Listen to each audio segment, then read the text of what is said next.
सुप्रभात बच्चों, आज हम पढ़ेंगे आपके पाठ्य पुस्तक वसंत का पाठ 7 क्या निराश हुआ जाए। इसके लेखक हैं हजारी प्रसाद द्विवेदी। पाठ आरंभ करते हैं।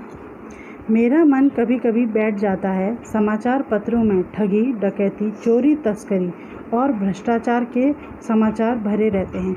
आरोप प्रत्यारोप का कुछ ऐसा वातावरण बन गया है कि लगता है देश में कोई ईमानदार आदमी ही नहीं रह गया है। हर व्यक्ति संदेह की दृष्टि से देखा जा रहा है। जो जितने ही ऊंचे पद पर है उसमें उतने ही अधिक दोष दिखाए जाते हैं। एक बहुत बड़े आदमी ने मुझे एक बार कहा था कि इस समय सुखी वही है जो कुछ नहीं करता। जो कुछ भी करेगा उसमें लोग दोष खोजने लगेंगे, उसके सारे गुण भुला दिए जाएंगे और दोषों को बढ़ा चढ़ाकर दिखाया जाने लगेगा। दोष किसमें नहीं होते। यही कारण है कि हर आदमी दोषी अधिक दिख रहा है, गुणी कम या बिल्कुल ही नहीं। स्थिति अगर ऐसी है तो निश्चय ही चिंता का विषय है। क्या यही भारतवर्ष है जिसका सपना तिलक और गांधी ने देखा था?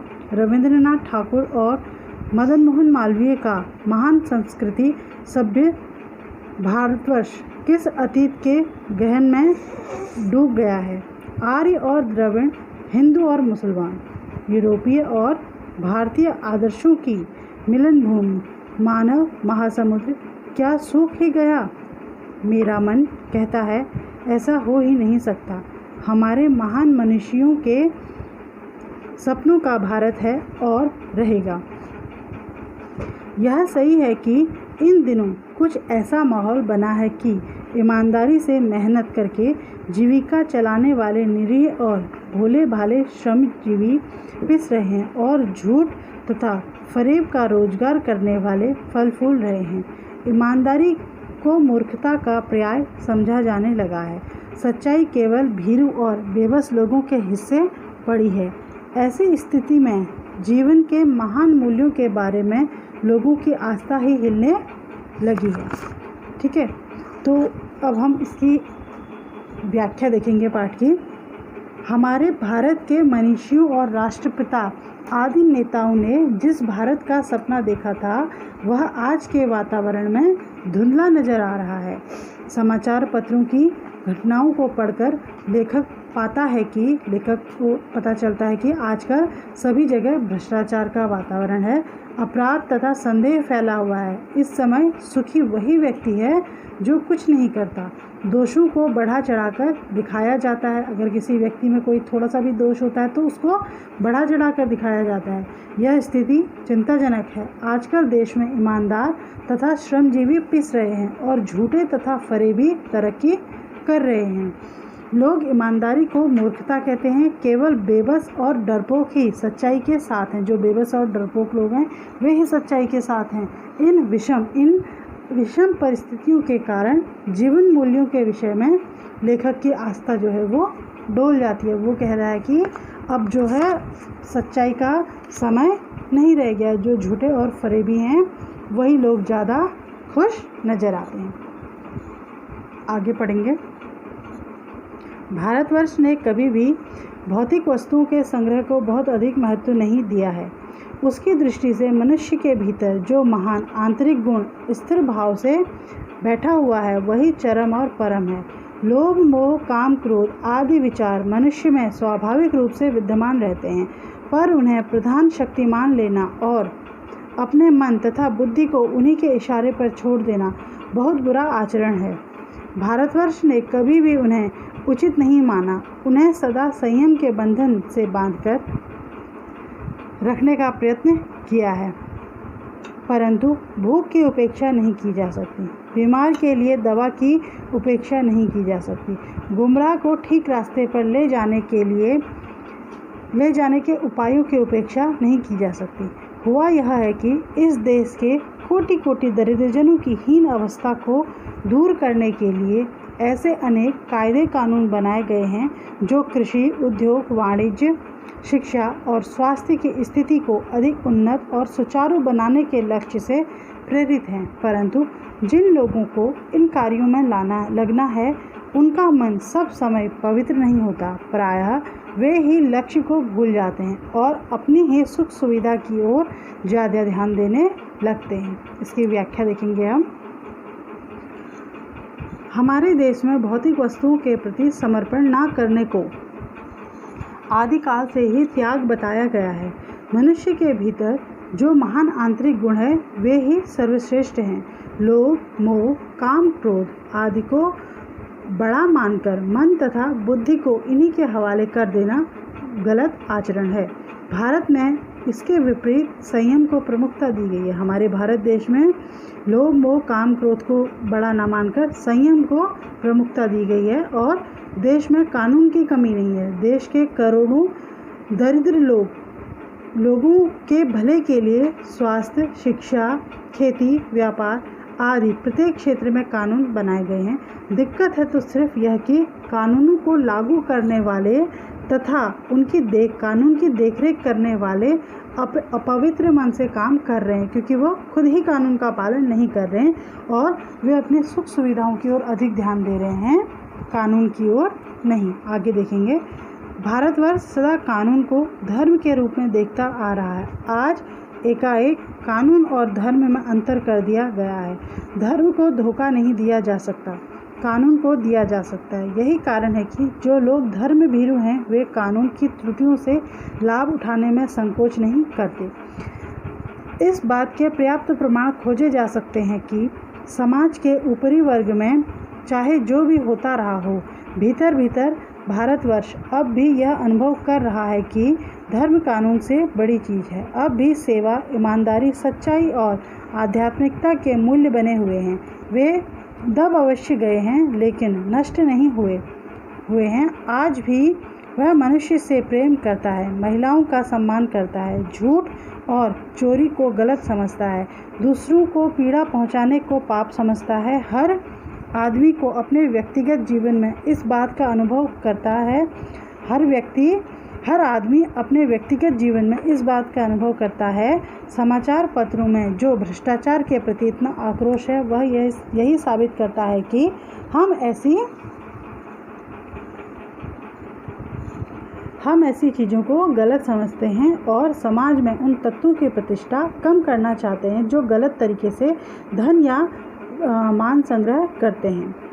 दोषों का पर्दाफाश करना बुरी बात नहीं। बुराई यह मालूम होती है कि किसी के आचरण के गलत पक्ष को उद्घाटित करके उसमें रस लिया जाता है और दोषाघटन को एकमात्र कर्तव्य मान लिया जाता है। बुराई में रस लेना बुरी बात है। अच्छाई में उतना ही रस लेकर उजागर ना करना और भी बुरी बात है। सैकड़ों घटनाएं ऐसी घटती हैं जिन्हें उजागर करने से लोकचित्त में अच्छाई के प्रति अच्छी भावना जगती है। इसकी व्याख्या देखेंगे हम। हमारे देश में कानून को धर्म का दूसरा रूप माना गया है। जो धर्म से नहीं डरता वो कानून से डरता है। आज अचानक इसे अलग कर दिया गया है। धर्म को धोखा नहीं दिया जा सकता। लोग जो है कानून को धोखा दे सकते हैं, कानून तोड़ देते हैं, लेकिन धर्म को धोखा नहीं देते हैं। और जो वो लोग धर्म को धोखा नहीं देते हैं, धर्म के नाम से लोगों को डराया जाता है और उससे लोग डर भी जाते हैं।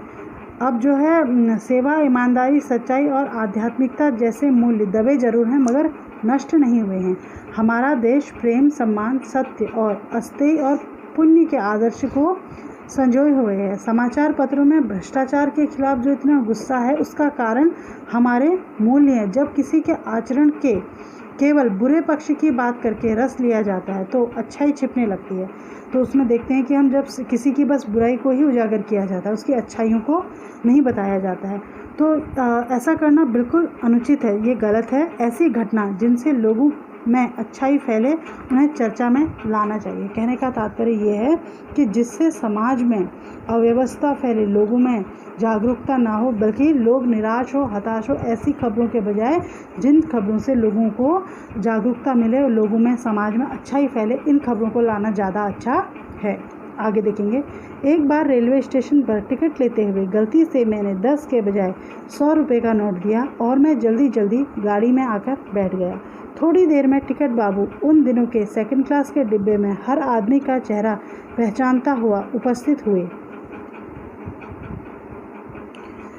उसने मुझे पहचान लिया और बड़ी विनम्रता के साथ मेरे हाथ में 90 रुपये रख दिए और बोला, यह गलती हो गई थी, आपने भी नहीं देखा, मैंने भी नहीं देखा। उसके चेहरे पर विचित्र संतोष की गरिमा थी। मैं चकित रह गया। कैसे कहूँ कि दुनिया से सच्चाई और ईमानदारी लुप्त हो गई है। वैसी अनेक अवांछित घटनाएं भी हुई हैं, परंतु यह एक घटना ठगी और वंचना की अनेक घटनाओं से अधिक शक्तिशाली है। एक बार मैं बस में यात्रा कर रहा था। मेरे साथ मेरी पत्नी और 3 बच्चे भी थे। बस में कुछ पहले ये वाला समझाती हूँ मैं कि लेखक कह रहा है कि जो समाज में हमारे साथ गलत घटनाएं भी होती हैं, लेकिन वो अपनी एक अच्छी घटना को याद करते हुए बता रहा है। एक बार वो ट्रेन से सफ़र कर रहा था, तो उसने टीटी को या टिकट बाबू को 100 रुपये दे दिए 10 के नोट के बदले। मतलब उन्हें 10 का नोट समझ के 100 रुपये दे दिए। तो कुछ समय बाद टीटी या टिकट बाबू उन्हें ढूंढते हुए आए और उन्होंने 90 रुपये वापस लौटाए और उन्होंने कहा कि आपने गलती से दे दिए थे, मैंने भी ध्यान नहीं दिया और आपने भी नहीं दिया। लेखक कह रहा है कि मेरे साथ बहुत गलत घटनाएं भी हुई हैं, लेकिन उन सब पर ये जो है भारी पड़ती है, क्योंकि हमें जो अच्छाई, अगर हमारे साथ एक भी अच्छाई होती है तो हम बाकी चीज़ों को भूल जाते हैं। आगे वो कह रहा है कि एक बार वो बस में अपने 3 बच्चों के साथ और पत्नी के साथ सफ़र कर रहा था। बस में खराबी थी, रुक रुक कर चलती थी। गंतव्य से कोई 8 किलोमीटर पहले ही एक निर्जन सुनसान स्थान में बस ने जवाब दे दिया। बस खराब हो गई जंगल में। रात के कोई 10 बजे थे। बस में यात्री घबरा गए। कंडक्टर उतर गया और साइकिल लेकर चलता बना। लोगों को संदेह हो गया कि वह हमें धोखा दे रहा है। कंडक्टर उतरा और साइकिल लेकर गया तो लोगों को शक हुआ कि वो हमें धोखा दे रहा है। बस में बैठे लोग तरह तरह की बातें शुरू कर दी। जो बस में बैठे थे लोग, उन्होंने तरह तरह की बातें करनी शुरू कर दी। किसी ने कहा यहाँ डकैती होती है, किसी ने कहा यहाँ डकैती होती है। बस में 2 दिन पहले इसी तरह एक बस को लूटा गया था। परिवार सहित अकेला मैं ही था। बच्चे पानी पानी चिल्ला रहे थे। पानी का कहीं ठिकाना ना था। ऊपर से आदमियों का डर समा गया था। तो वो अकेला ही ऐसा था जिसके साथ उसके बीवी बच्चे थे और उसको जो है बहुत डर लग रहा था और उसके बच्चे पानी पानी करके चिल्ला रहे थे और लोग जो है तरह तरह की बातें करके और डरा रहे थे। कुछ नौजवानों ने ड्राइवर को पकड़कर मारने पीटने का हिसाब बनाया। अब कुछ जो नौजवान थे उस बस में, उन्होंने सोचा कि हम ड्राइवर को मारते पीटते हैं। ड्राइवर के चेहरे की हवाइयाँ उड़ने लगी। अब ड्राइवर डर गया। लोगों ने उसे पकड़ लिया। वह बड़े कातर ढंग से मेरी ओर देखने लगा। दयनीय ढंग से वो उस लेखक की ओर देखने लगा और बोला, हम लोग बस का कोई उपाय कर रहे हैं, बचाइए। वो उससे कहने लगा लेखक से कि आप मुझे बचाइए, हम लोग बस ठीक करने का कोई उपाय कर रहे हैं, ये लोग मारेंगे। डर तो मेरे मन में भी था, पर उसकी कातर मुद्रा, उसकी दयनीय मुद्रा, मतलब उसकी दयनीय जो स्थिति थी, देखकर मैंने यात्रियों को समझाया कि मारना ठीक नहीं है। परंतु यात्री इतने घबरा गए कि मेरी बात सुनने को तैयार नहीं हुए। कहने लगे, इसकी बातों में मत आइए, धोखा दे रहा है। कंडक्टर को पहले ही डाकुओं के यहाँ भेज दिया। तो वो लोग कहने लगे कि इसकी बातों में मत आओ, ये जो है हमें धोखा दे रहा है, और कंडक्टर डाकुओं को बुलाने के लिए गया है। मैं भी बहुत भयभीत था, पर ड्राइवर को किसी तरह मारपीट से बचाया। 1.5-2 घंटे बीत गए। मेरे बच्चे भोजन और पानी के लिए व्याकुल थे। मेरी और पत्नी की हालत बहुत बुरी थी। लोगों ने ड्राइवर को मारा तो नहीं, पर उसे बस से उतारकर एक जगह घेर कर रखा। कोई भी दुर्घटना होती तो पहले ड्राइवर को समाप्त कर देना उन्होंने उचित जान पड़ा। मेरे गिड़गिड़ाने का कोई विशेष असर नहीं पड़ा। इसी समय क्या देखता हूँ कि एक खाली बस चली आ रही है और उस पर हमारा बस का कंडक्टर भी बैठा हुआ है। उसने आते ही कहा, अड्डे से नई बस लाया हूँ, इस बस पर बैठिए। वह बस चलने लायक नहीं है। फिर मेरे पास एक लोटे में पानी और थोड़ा सा दूध लेकर आया और बोला, पंडित जी, बच्चों का रोना मुझसे नहीं देखा गया। वहीं दूध मिल गया, थोड़ा लेता आया। तो उन्होंने क्या कहा, जैसे उन्होंने ड्राइवर को घेरा हुआ था कि उसको मारेंगे, अगर कुछ भी अनहोनी घटती है या कोई डाकू आते तो हम पहले ड्राइवर को मारेंगे। लेकिन वो थोड़ी देर में क्या देखते हैं, 1-1.5 घंटे बाद, कि जो दूर से एक खाली बस चली हुई आ रही है और उसमें कौन बैठा था, उन्हीं के बस का कंडक्टर बैठा था। तो उसने कहा कि ये बस चलने लायक नहीं है, इसलिए मैं बस अड्डे से दूसरी बस ले आया। और उसने लेखक से कहा कि मैं आपके बच्चों के लिए दूध और पानी भी ले आया। वहाँ पर पानी मिला, मुझसे बच्चों का रोना देखा नहीं गया।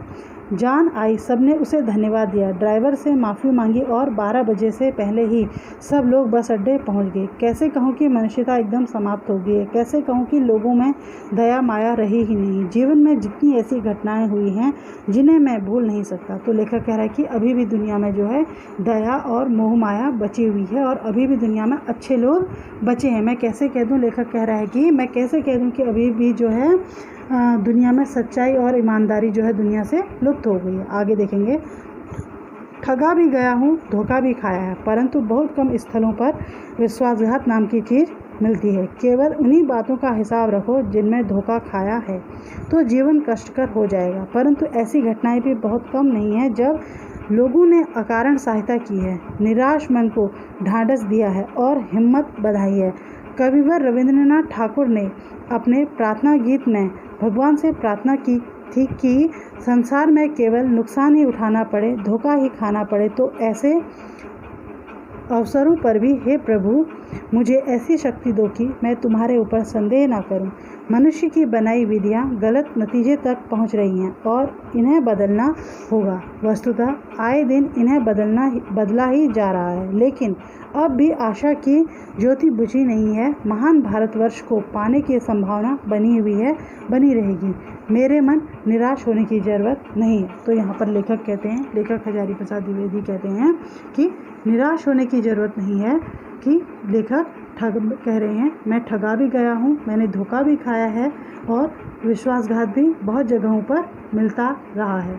केवल धोखा खाया और निराशा हुई तो जीवन नहीं चलता। अब केवल इसी बात पर तो जीवन नहीं चलेगा कि मैंने धोखा खाया और मैं निराश हुआ। ऐसी घटनाएं भी घटती हैं। वो कह रहे हैं कि लेखक कह रहे हैं ऐसी घटनाएं भी घटती हैं जब लोग बिना कारण के ही मदद करते हैं। ऐसे में आशा की ज्योति जलाकर रखनी चाहिए। हमें जो है अच्छी बातें याद रखनी चाहिए। इसी से महान भारतवर्ष को पाया जा सकता है। अगर हम पकड़े रखेंगे कि नहीं दुनिया गलत ही है, तो हम और ज़्यादा परेशान या दुखी हो जाएंगे। हमें जो है आशा की ज्योति जला करके रखनी है और इसी से हम महान भारतवर्ष को पा सकेंगे। ठीक है, तो बच्चों ये था आपका पाठ। ये पाठ समाप्त हुआ। धन्यवाद।